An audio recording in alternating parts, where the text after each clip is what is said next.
जय गुरु जी। शुक्राना गुरु जी। सारी संगत जी को जय गुरु जी। ओम नमः शिवाय। शिव जी सदा सहाय। ओम नमः शिवाय। गुरु जी सदा सहाय। शिव पुराण श्री रुद्र संहिता खंड 3 30वां अध्याय। ब्राह्मण वेश में पार्वती के घर जाना। ब्रह्मा जी बोले, हे नारद, गिरिराज हिमालय और देवी मैना के मन में भगवान शिव के प्रति भक्ति भाव देखकर सभी देवता आपस में विचार विमर्श करने लगे। तब देवताओं के गुरु बृहस्पति और ब्रह्मा जी से आज्ञा लेकर सभी भगवान शिव के पास कैलाश पर्वत पर गए। वहां पहुंचकर उन्होंने हाथ जोड़कर शिव जी को प्रणाम किया और उनकी अनेकानेक बार स्तुति की। तत्पश्चात देवता बोले, हे देवादिदेव महादेव भगवान शंकर, हम दोनों हाथ जोड़कर आपकी शरण में आए हैं। हम पर प्रसन्न होइए और हम पर अपनी कृपा दृष्टि बनाइए। प्रभु, आप तो भक्त वत्सल हैं और अपने भक्तों की प्रसन्नता के लिए कार्य करते हैं। आप दीन दुखियों का उद्धार करते हैं। आप दया और करुणा के अथाह सागर हैं।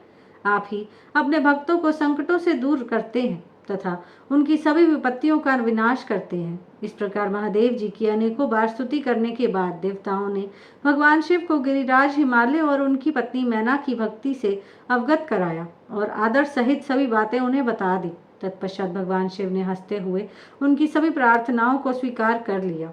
तब अपने कार्य को सिद्ध हुआ समझकर सभी देवता प्रसन्नता पूर्वक अपने अपने धाम को लौट गए। जैसा कि सभी जानते हैं कि भगवान शिव को लीलाधारी कहा जाता है। वे माया के स्वामी हैं। पुनः वे शैलराज हिमालय के घर गए। उस समय राजा हिमालय अपनी पुत्री पार्वती सहित सभा भवन में बैठे हुए थे। उन्हें ऐसा रूप धारण किया कि वे कोई ब्राह्मण अथवा साधु संत जान पड़ते थे। उनके हाथ में दंड व छत्र था। शरीर पर दिव्य वस्त्र तथा माथे पर तिलक शोभा पा रहा था।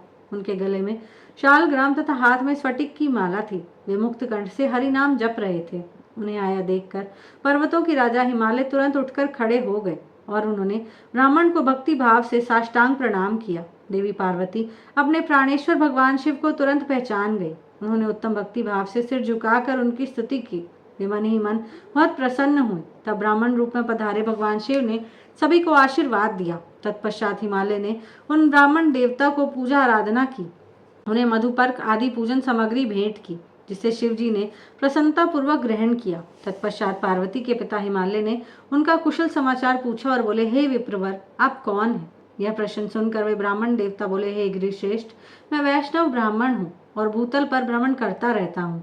मेरी गति मन के समान है, एक पल में यहाँ तो दूसरे पल में वहाँ। मैं सर्वज्ञ परोपकारी शुद्ध आत्मा हूँ। मैं ज्योतिषी हूँ और भाग्य की सभी बातें जानता हूँ। क्या हुआ है, क्या होने वाला है, यह सब कुछ मैं जानता हूँ। मुझे ज्ञात हुआ है कि आप अपनी दिव्य सुलक्षणा पुत्री पार्वती को, जो कि सुंदर एवं लक्ष्मी के समान है, आश्रय विहीन कुरूप एवं गुणहीन महेश्वर शिव को सौंपना चाहते हैं। वे शिव जी तो मरघट में रहते हैं। उनके शरीर पर हर समय सांप लिपटे रहते हैं और वे अधिक समय योग और ध्यान में ही बिताते हैं। वे नंग धड़ंग होकर ही इधर उधर भटकते फिरते हैं। उनके पास पहनने के लिए वस्त्र भी नहीं है। आज कोई उनके कुल के विषय में भी नहीं जानता है। वे स्वभाव से बहुत ही उग्र हैं।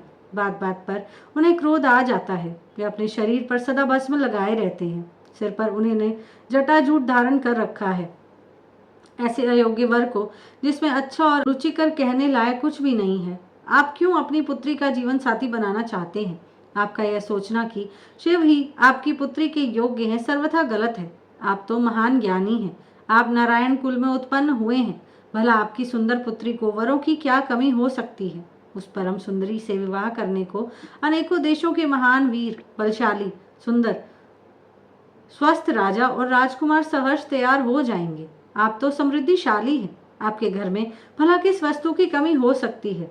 परंतु शैलराज, जहां आप अपनी पुत्री को ब्याहना चाह रहे हैं, वे बहुत निर्धन है। यहाँ तक कि उनके भाई बंधु भी नहीं है। वे सर्वथा अकेले हैं। गिरिराज हिमालय आपके पास अभी समय है। अतः आप अपने भाई बंधुओं, पुत्रों व अपनी प्रिय पत्नी देवी मैना से इस विषय में सलाह कर ले, परंतु अपनी पुत्री पार्वती से इस विषय में कोई सलाह ना ले, क्योंकि वे शिव के गुण दोषों के बारे में कुछ भी नहीं जानती हैं। ऐसा कहकर ब्राह्मण देवता, जो वास्तव में साक्षात भगवान शिव ही थे, हिमालय का आदर सत्कार ग्रहण करके आनंद पूर्वक वहां से अपने धाम को चले गए।